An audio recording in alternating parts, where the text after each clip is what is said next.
Bonjour à toutes et à tous, bienvenue dans ce 30 minutes du mercredi 8 septembre 2021. Voici les titres. La foire Saint-Michel s'est installée ce jour au centre-ville de Sarreguemines. Près de 200 exposants sont présents jusqu'à 18h30. Nouvelle manifestation contre le pass sanitaire. Hier, les citoyens ont marché dans les rues de Sarreguemines. 85% des Mosellans de plus de 12 ans sont vaccinés. Le préfet de la Moselle, Laurent Touvet, fait le point sur la situation dans le département. À Sarralbe, des chicanes ont été installées, un dispositif test pour lutter contre les excès de vitesse. Les sapeurs-pompiers plongeurs de Sarreguemines s'équipent d'un drone pour plus de réactivité lors des opérations de sauvetage. Ils ont plongé eux aussi. Des Golden Retrievers ont pu se baigner dans les bassins du complexe aquatique Aquaglisse de Frémin-Merlebach. Et enfin, une exposition originale à la médiathèque de Sarreguemines. L'œuvre 900 regards de Philippe Besson est à découvrir jusqu'au 13 octobre. Et sur notre plateau aujourd'hui, notre chroniqueuse Maurane qui, comme chaque semaine, va nous parler culture. Maurane, quel est le programme aujourd'hui ? Comme d'habitude, je vais vous donner les bonnes idées de sorties culturelles et puis on parlera aussi de la culture juive. Ok, super Maurane. Alors à tout à l'heure. Dans cette émission également, vous retrouverez le portrait d'un Sarregueminois qui a tout quitté pour changer de vie et aller vivre en Bulgarie. En tout cas, si vous vivez à Sarreguemines, vous pourrez retrouver près de 200 commerçants aujourd'hui en centre-ville de Sarreguemines à l'occasion de la foire Saint-Michel. Et si vous n'avez pas l'occasion de vous y rendre, eh bien, on y a fait un tour pour vous. Aujourd'hui jusqu'à 18h se tient la foire Saint-Michel à Sarreguemines. Marchands et camelots ont pris possession des rues du centre-ville. Le pass sanitaire n'est pas nécessaire pour y accéder, cependant le port du masque est obligatoire et toute consommation sur place est interdite. Notez que la foire est accessible sans le pass sanitaire, pass qui continue d'ailleurs de faire polémique chez les réfractaires. Après une manifestation statique la semaine dernière, hier soir, des citoyens anti-pass sanitaire ont parcouru le centre-ville de Sarreguemines pour faire entendre leur colère. Marie-Morgane Pires les a suivis. Des collègues qui sont là le 15 septembre en passe de ne plus avoir de salaire, de ne pas pouvoir aller travailler. Hélène est infirmière à la retraite. Elle a pris la parole contre la vaccination obligatoire des soignants.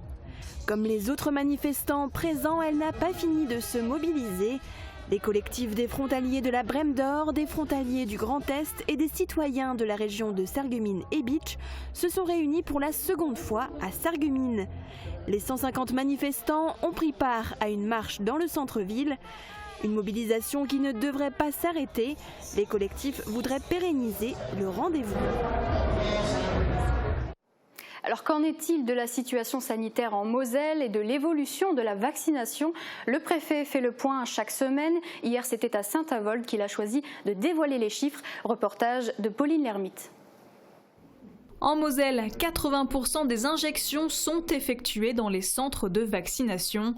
À Saint-Avold, ce site est ouvert depuis la mi-janvier et il est l'un des plus importants du département, même si en ce moment c'est plutôt calme. Ce qui est entre guillemets normal puisque nous avons un taux de vaccination qui est assez important en Moselle, mais il reste encore toutefois beaucoup de personnes encore à essayer de convaincre pour pouvoir lutter contre cette pandémie. Un taux de vaccination qui grimpe à 85% si l'on prend uniquement la part de Mosellans en âge d'être vaccinés, à partir de 12 ans donc. Un chiffre encourageant, mais on veut faire davantage pour protéger la totalité ou la quasi-totalité de la population. Il y a encore des efforts. Des efforts envers les jeunes notamment. En Moselle, 65% des 12-17 ans sont totalement vaccinés et des dispositifs sont mis en place pour accélérer la campagne. Il y a déjà dans certains établissements scolaires des séances de vaccination qui ont été proposées. La plupart des établissements vont le faire dans les toutes prochaines semaines. L'objectif étant que la totalité des jeunes qui souhaitent être vaccinés et qui ne l'auraient pas fait encore aient reçu leurs 2 doses avant les vacances de la Toussaint. En parallèle de la vaccination contre la Covid-19, le nombre de tests reste très élevé en Moselle, 50 000 par semaine. Le taux d'incidence, lui, est en baisse, 134 cas pour 100 000 habitants. Pas question pour autant d'être moins attentif. J'ai à cœur de maintenir les mêmes règles le plus longtemps possible pour éviter qu'elle ne change trop souvent. C'est pas parce qu'une semaine on s'aperçoit qu'il y a une nette amélioration qu'il faut immédiatement baisser la garde. Pas de grands changements donc dans le département, si ce n'est l'injection de rappel pour les plus de 65 ans et les personnes présentant des comorbidités mis en place depuis une semaine. Une troisième dose qui n'est pas obligatoire. Sécurité, à présent, la commune de Sarralbe a procédé à un test, l'installation d'une chicane sur la grande rue de Rèche. L'objectif était de voir si un tel dispositif permettait de faire diminuer la vitesse de circulation. Le point avec le maire dans ce reportage. Le non-respect de la vitesse de circulation par les automobilistes est un problème partagé par toutes les communes. À Sarralbe, on s'est inspiré de ce qui se fait dans le Bas-Rhin voisin pour y faire face. C'est ainsi qu'un dispositif test est apparu à Rèche, appelé chicane ou écluse. Ça fait maintenant 3 mois que le dispositif est en place pour donner un sens prioritaire à une circulation en obligeant l'autre sens de ralentir ou même de s'arrêter. Ceux qui ont particulièrement remarqué l'évolution de la circulation dans cette rue, ce sont naturellement les riverains. Les gens ont ralenti, mais il y a certaines personnes qui se prennent un peu sur un circuit et qui, malheureusement, ceux qui roulent vite, ça les ralentit pas. Mais il y en a quand même qui jouent le jeu et qui ralentissent. Après, il y a juste un peu le problème des priorités. Les gens ont du mal. La mairie a jugé le test satisfaisant, le dispositif sera donc construit en dur dans les prochaines semaines. Il sera aussi installé dans d'autres rues de la commune. On va l'utiliser aussi notamment sur une annexe de Sarralbe qui est Salzbronn, où on a aussi des vitesses qui ne correspondent pas à la vitesse qui devrait se tenir en agglomération, mais aussi sur une autre route qui est très circulante aussi, c'est la rue d'Aïch. Ces chicanes rejoindront l'ensemble des équipements visant à faire respecter la vitesse à Sarralbe, tels que les ralentisseurs ou les feux récompenses des rues de Strasbourg et Jean Burger. Délimiter des zones en feu, vérifier les points chauds lors d'un incendie avec un drone, c'est possible et c'est un outil utilisé par une dizaine de sapeurs-pompiers de Moselle. Mais cet équipement est-il crucial lors d'opérations de sauvetage en milieu aquatique? Une équipe de plongeurs de Sarreguemines et des télépilotes ont mené un exercice à l'écluse 27 à Sarreguemines. Les explications. Quand le petit dernier de l'équipe prend de la hauteur, les autres s'immergent. Depuis quelques années, 13 sapeurs-pompiers du département sont habilités à utiliser des drones. Déjà mis en pratique lors d'incendies, cet équipement est déployé aujourd'hui aux abords de l'écluse 27 de Sarreguemines. L'objectif, affiner son utilisation pour la recherche d'une victime dans l'eau. L'enjeu de la mise en œuvre du drone sur ces interventions-là, c'est de pouvoir la localiser très rapidement, puisque le temps de mise en œuvre est ultra rapide. Un drone, il peut être mis en l'air en 2-3 minutes. Si le drone nous permet de localiser la victime et de donner cette indication-là aux plongeurs, c'est autant de temps qui seront gagnés pour la prise en charge de la victime. Car chaque minute compte. Les premiers tests sont effectués avec un drone à caméra vidéo. Les sapeurs-pompiers plongent à différents endroits et profondeurs. Les télépilotes, quant à eux, analysent les premières images avec une contrainte, l'eau est plutôt trouble. J'arrive à les voir à travers des contrastes lumineux sur l'écran. Donc s'ils sont à 50 cm à 1 mètre, on va les voir. Et là, ce qui nous permet de les suivre actuellement, c'est uniquement le rejet des bulles des bouteilles, quoi. Une première lecture encourageante. Prochaine étape, déployer le second drone pour des images thermiques. C'est-à-dire l'eau, on l'a à une certaine température et tous les points chauds ressortent en vision. L'équipe sur place décide d'améliorer la prise d'image. L'un des plongeurs enlève une partie de son équipement pour un meilleur contraste entre la température du corps et celle de l'eau. On va pouvoir voir le point rouge, donc c'est une chaleur qui est en surface et en l'occurrence, c'est un de nos plongeurs. En plus de gagner du temps lors d'un sauvetage, le drone devrait permettre de vérifier la sécurité du personnel. Mais il ne remplace pas les sapeurs-pompiers plongeurs. C'est un outil complémentaire car l'exploitation des images reste humaine. Les tests en conditions réelles permettront sûrement d'affiner encore son utilisation, mais ce premier exercice donne déjà de bonnes pistes. Et des chiens plongeurs maintenant étaient présents au complexe aquatique Aquaglisse de Frémin-Merlebach, mais pas pour les mêmes raisons. Pour le dernier jour de baignade dans les bassins extérieurs, les nageurs ont laissé place à une centaine de Golden Retriever. Les maîtres venus de Dijon, Strasbourg, en passant par la région parisienne ou la Moselle, ont eux aussi approuvé l'initiative inédite dans le département. Pauline Lermite. Des Golden Retrievers partout et surtout mouillés. Ce samedi, l'heure était à la récréation pour la centaine de toutous. 101 pour être précis, pour faire les 101 dalmatiens. Mais là, c'est pas des dalmatiens, c'est les 101 Golden. Et même si Bonbon, 6 ans, en a profité pour mouiller un peu notre caméra, cela ne nous a pas empêché de filmer le premier rassemblement du genre en Moselle, avec des chiens pour la plupart téméraires et d'autres un peu plus peureux.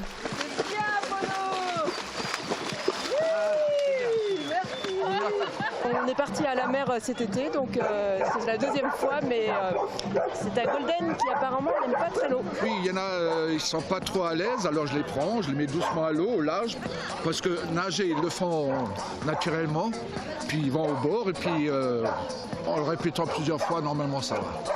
Au complexe aquatique de Frémin-Merlebach, c'est Chantal, employée et propriétaire de 2 Golden, qui a eu l'idée. C'est pas un étang, les lacs souvent c'est interdit, aux chiens tout est interdit, les plages sont interdites aux chiens, donc là pour une fois c'est autorisé. Tiens mon grand, allez vas-y!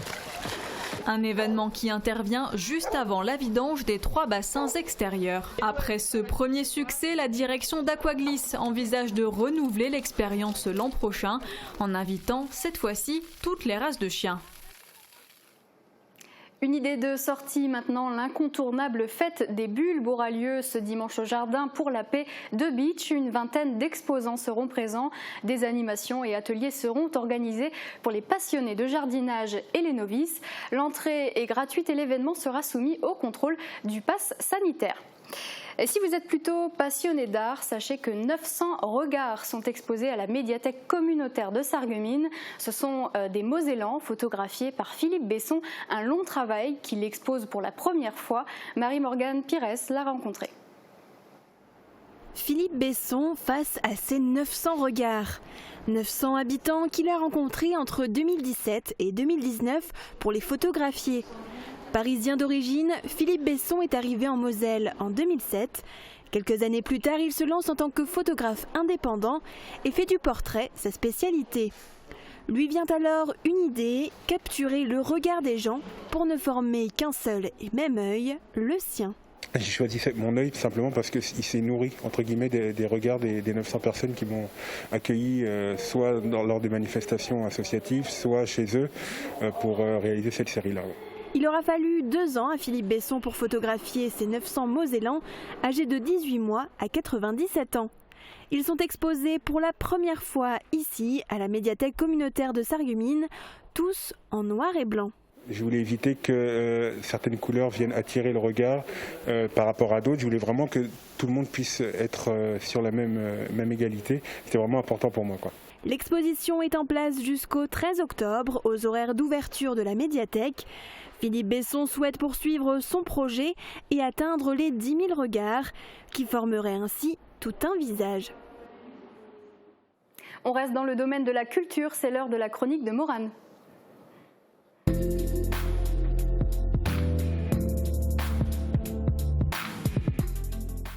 Morane, comme chaque semaine, tu nous donnes les idées de sorties culturelles en premier. Absolument, c'est le moment de sortir vos agendas parce que le week-end va être chargé. Samedi et dimanche, l'association généalogique de Ambar vous donne rendez-vous pour une exposition photo qui vous plonge dans le passé. Ambar Road de 1900 à nos jours, c'est une exposition qui retrace en images plusieurs thèmes. L'école, les conscrits, les pompiers, les communions ou encore les associations. Plus de 100 ans d'archives réunies en une seule expo. Le festival Euroclassique se poursuit au Pays de Beach. Dimanche, vous pourrez assister au concert de l'Ensemble de Lille. C'est un groupe de jeunes musiciens au répertoire de musique du 19, 20e et 21e siècle. Flûte, clarinette, harpe, quatuor à cordes accompagnés du piano et du chant. Voilà un mélange harmonieux à découvrir à la salle socio-culturelle de Reyersviller. La billetterie est en ligne sur le site internet du festival Euroclassique. Toujours au Pays de Beach, le festival Les Récits du Dehors continue. Cette fois, c'est à Anvillers que ça se passe. Au programme, une lecture d'un récit du célèbre Jack London, Construire un feu. Le pitch, Yukon River en 1896, 60 degrés en dessous de zéro. Un homme avance dans la neige, c'est son premier hiver sous cette latitude. La morsure du froid est atroce, il est temps de construire un feu. Mais est-ce encore possible? Si vous avez envie de découvrir la suite de l'histoire, pensez à vous inscrire auprès de la médiathèque communautaire Joseph Schaeffer de Bitche, c'est gratuit. Plus que quelques jours pour profiter de l'exposition Les orgues et facteurs d'orgue en Moselle. Cette exposition présente 5 panneaux qui retracent l'histoire et les différentes époques de ces instruments de musique sur le territoire. Elle est visible jusqu'à dimanche à l'église Sainte-Catherine de Bitche, profitez-en.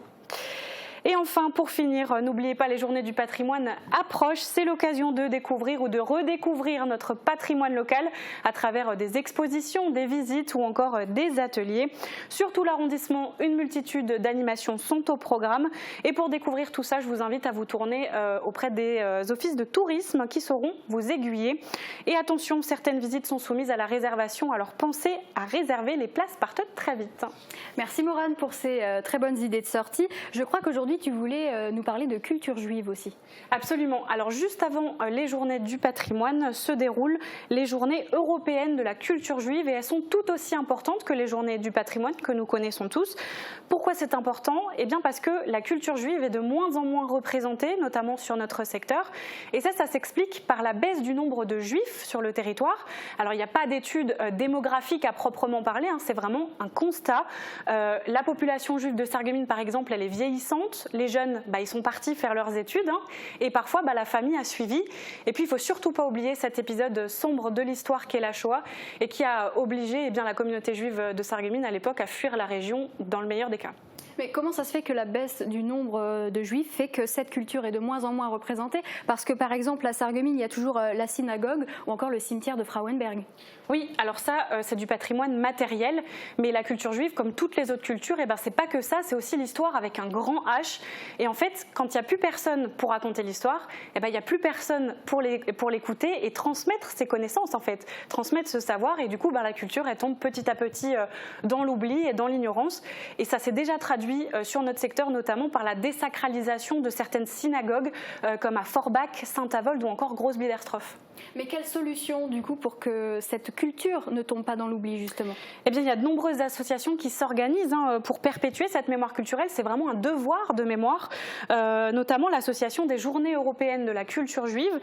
Donc, c'est cette association qui coordonne ces journées à l'échelle nationale. Au niveau local, je vous propose d'écouter Sylvia Kahn. C'est la vice-présidente de l'association des Journées européennes de la culture juive de Lorraine. Alors il faut savoir que l'idée était venue au départ, donc ça fait pratiquement 25 ans, du besoin de faire connaître le judaïsme, d'ouvrir les portes, puisqu'au départ ça s'appelait portes ouvertes, parce qu'on s'était aperçu qu'il y avait une très grande ignorance de la part du public sur ce qu'est le judaïsme, et comme on sait, l'ignorance entraîne toutes sortes de fausses idées, toutes sortes de rejets, de haine même. Voilà, l'idée était donc de contrecarrer cette attitude-là. Alors ces journées européennes, elles consistent en quoi exactement? Qu'est-ce qui est prévu? Alors en fait ces journées elles sont donc entièrement dédiées à la culture juive sous tous les angles. Il y a de nombreuses manifestations, des portes ouvertes, des circuits, des visites, des conférences, des expositions, des concerts. En bref, ces journées elles retracent vraiment l'histoire de ce patrimoine matériel et immatériel de la culture juive. Et sur notre secteur, il y a des choses de prévues? Absolument. Alors les journées européennes de la culture juive, elles ont déjà démarré sur notre secteur le week-end dernier, mais c'est pas fini. Il reste bon nombre d'animations. Tout près d'ici, vous pourrez découvrir le cimetière juif de Frauenberg. Ça se passe le dimanche 19 septembre à 14h30. C'est une visite découverte en compagnie justement de Sylvia Kahn. Ensuite, le prochain événement, c'est un concert du groupe Mizmor-Shir à l'auditorium du Casino de Sarreguemines. Ça sera le dimanche 17 octobre à 15h. C'est gratuit, mais profitez-en. Mais pensez tout de même à réserver auprès de la ville de Sarreguemines. Alors ça c'était pour Sarreguemines, mais ces journées elles concernent toute la France. Et qu'est-ce qui est prévu sur notre secteur aux alentours? Alors il y a des visites guidées, des projections, des ateliers qui sont notamment prévus à Metz ou à Strasbourg, mais pas que. Ça se passe vraiment dans toute la région. Et si vous voulez découvrir le programme complet, je vous donne rendez-vous sur le site jecpj-france.com. Le lien s'affiche au bas de votre écran. Et dernière information, Margot, sachez que cette association, les Journées européennes de la culture juive, elle est laïque. Les organisateurs souhaitaient que je le souligne. Merci beaucoup Maurane pour toutes ces précisions et on te retrouve évidemment la semaine prochaine. De notre côté, on marque une courte pause et on se retrouve pour la suite de notre programme dans un instant. Retrouvez votre programme avec le Crédit Mutuel, partenaire des grands événements de votre région. Une banque qui appartient à ses clients, ça change tout.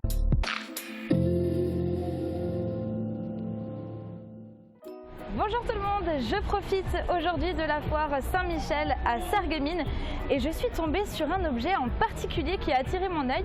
Si vous avez fait des marchés cet été, vous l'avez certainement vu vous aussi, mais qu'est-ce que c'est? Eh bien c'est tout simplement le nouveau jouet à la mode, les Puppets. À l'origine, il s'agit d'un jouet anti-stress destiné aux enfants en situation de handicap pour les aider à se concentrer. Le principe étant d'appuyer sur les bulles, ce qui procure à peu près le même degré de satisfaction que d'éclater du papier bulle. Alors moi personnellement ça me suffit déjà tellement j'adore faire ça, mais les enfants en ont fait un véritable challenge. Être le premier à éclater toutes les bulles à tour de rôle ou en lançant un dé, ou encore en cachant une bille en dessous et faire attention de ne pas appuyer dessus. Et vu le succès qu'il a auprès des jeunes, il ne risque pas de disparaître tout de suite. Malheureusement, pas comme le soleil. Le retour des nuages est prévu pour demain avec des risques d'orage très tôt en matinée. Quelques averses pourront tomber à la mi-journée et les températures ne dégringolent pas pour autant avec toujours 14 à 16 degrés au minimum et 24 à 27 degrés au maximum. Demain, pensez à souhaiter une bonne fête aux Alains et il fera jour de 6h59 à 19h57. Passez tous une belle journée en notre compagnie et à demain! C'était votre programme avec le Crédit Mutuel, partenaire des grands événements de votre région. Une banque qui appartient à ses clients, ça change tout. Et si les créateurs italiens influençaient l'aménagement de votre maison? Cuisine, salle de bain, carrelage, Cesa au centre de la Rotonde à Sarreguemines vous propose un vaste choix et un excellent rapport qualité-prix. C'est le mois anniversaire chez Cuisine Schmidt Sarreguemines. Jusqu'au 30 septembre, des cadeaux comme s'il en pleuvait. Pour l'achat d'une cuisine équipée, les tiroirs à l'anglaise vous sont offerts. Mais ce n'est pas tout, bénéficiez de super prix sur l'électroménager. Et encore plus fou, nous vous offrons jusqu'à 1 000 € sur votre projet. Et en ce moment, découvrez notre grand jeu concours sur notre page Facebook. Rendez-vous vite en magasin. Retrouvez une programmation vitaminée pour la saison culturelle à Sarreguemines dès le 24 septembre prochain. Au programme, une trentaine d'artistes français et internationaux tels que Danny Briand, Lilywood and the Prick, Gaspard Proust, Max Bird, Nora Hamzaoui, Christelle Chollet et bien d'autres. Des 3 spectacles achetés, bénéficiez d'un tarif réduit. Billetterie à partir du mardi 14 septembre à 10h dans le hall de l'Hôtel de Ville ou directement en ligne. Programme complet à découvrir sur sarreguemines.fr. On m'a dit que les piles des appareils étaient difficiles à changer. Elles sont très petites. Alors aujourd'hui, on a des solutions comme les appareils rechargeables. Ça existe dans tous les modèles. Les intra-auriculaires, appareils directement dans l'oreille, les micro-contours et les contours. Donc ça évite le changement de pile, c'est pratique et écologique.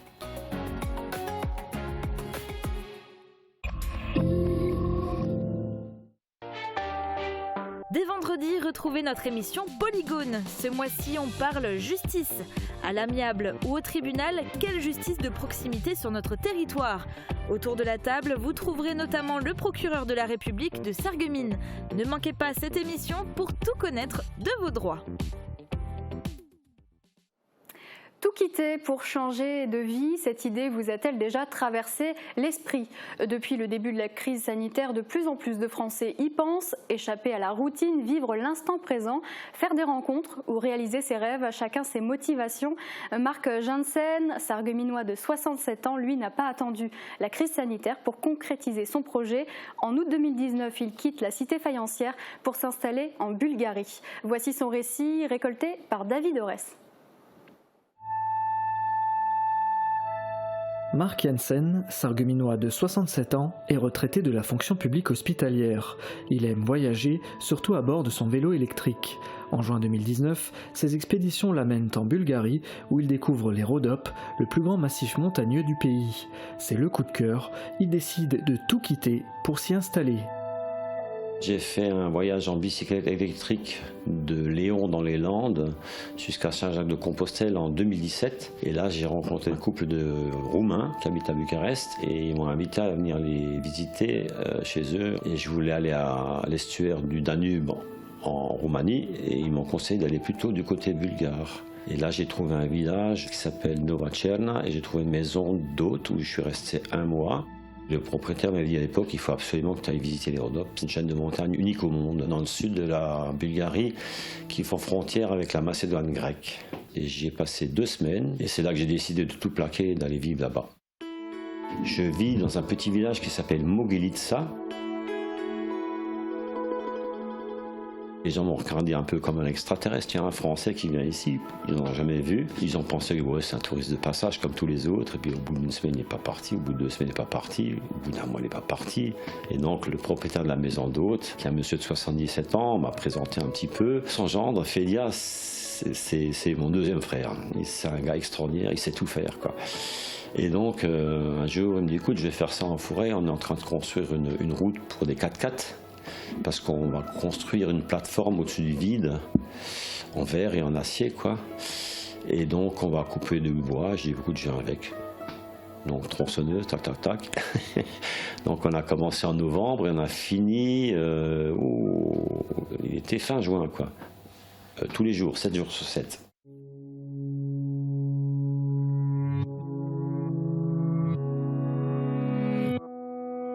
Les gens sont cassés par le travail, c'est une vie très très rude en montagne. Les gens sont très très très très pauvres. Il faut une agriculture de subsistance.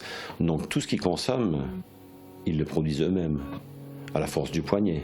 Les enfants commencent à aider leurs parents dans les jardins à 4 ans. Et les gens travaillent jusqu'à la mort. Au niveau politique, il y a énormément de corruption. Vous avez le gouvernement qui gouverne, la mafia qui dirige, et le business qui y fait avec. Donc ce trio se partage tout le gâteau et les miettes sont pour les gens, quoi. Donc les routes sont foutues, ils veulent pas développer le tourisme. Donc moi je fais ce que je peux en fait pour essayer de les aider un tout petit peu, pour attirer des touristes d'ici ou même d'Allemagne. S'ils veulent voir vraiment une nature et des montagnes, des trappes brutes, avec des ours, avec des loups, avec des sangliers, avec des fleurs magnifiques. Il faut quand même savoir que dans les Rhodopes, entre 5 et 6% des arbres sont endémiques, sans parler des fleurs. Il y a des abeilles à profusion, elles ne meurent pas là-bas. Plovdiv, c'est une très très belle ville, certainement la plus belle de Bulgarie. On l'appelle d'ailleurs aussi la ville aux 7 collines. Et elle était la capitale européenne de la culture en 2019. Celle-là, il faut absolument la voir. Au niveau historique, c'est quelque chose de magnifique, quoi. Quant au Rhodopes, il n'y a rien à dire. Il n'y a pas de mots pour définir ni les gens qui sont excessivement pauvres, mais qui sont riches. Si vous voyez ce que je veux dire. Ils sont des amis fidèles, même quand vous avez des problèmes, surtout quand vous avez des problèmes.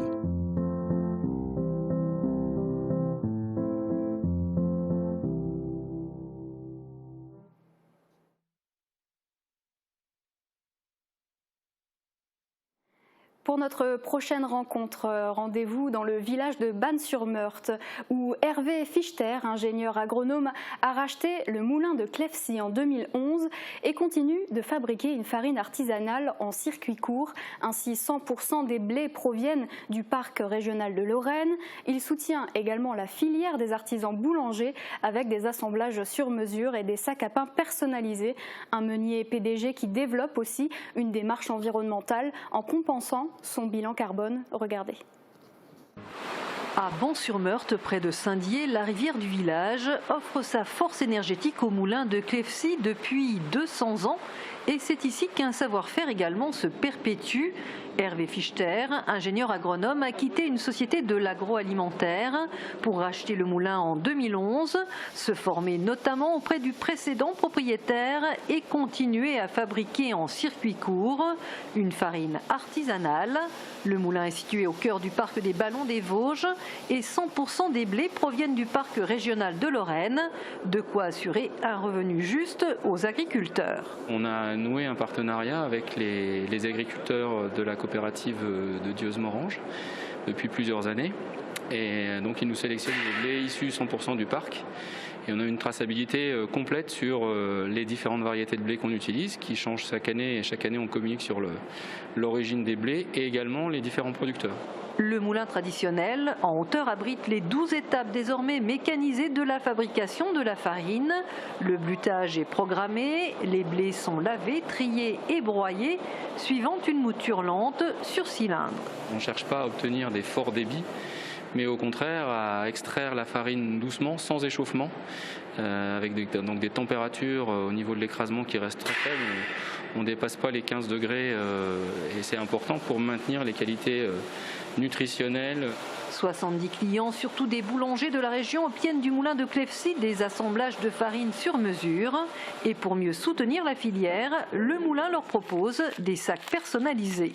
Pour bien expliquer aux consommateurs qui fréquentent ces boulangeries que dans ces boulangeries, le pain est fait maison et que le visage qu'il y a sur les emballages, c'est le boulanger. 200 tonnes de farine de la marque déposée Pure Farine de Parc Naturel sortent chaque mois du moulin. La démarche d'Hervé Fichter est enfin environnementale, économie d'énergie et replantation d'arbres à l'appui. On compense nos émissions de carbone tous les ans en plantant à peu près 700 arbres sur des projets qui sont en Lorraine. Donc l'année dernière, on a planté en Meuse et cette année, c'est sur un projet en Moselle qu'on a décidé de participer. Un toit de panneaux solaires viendra encore diminuer le bilan carbone. Ici, décidément, le meunier ne dort pas et le moulin tourne fort. Et c'est déjà la fin de cette édition. Merci beaucoup de l'avoir suivi. Rendez-vous demain, même heure, pour une autre édition. À très vite.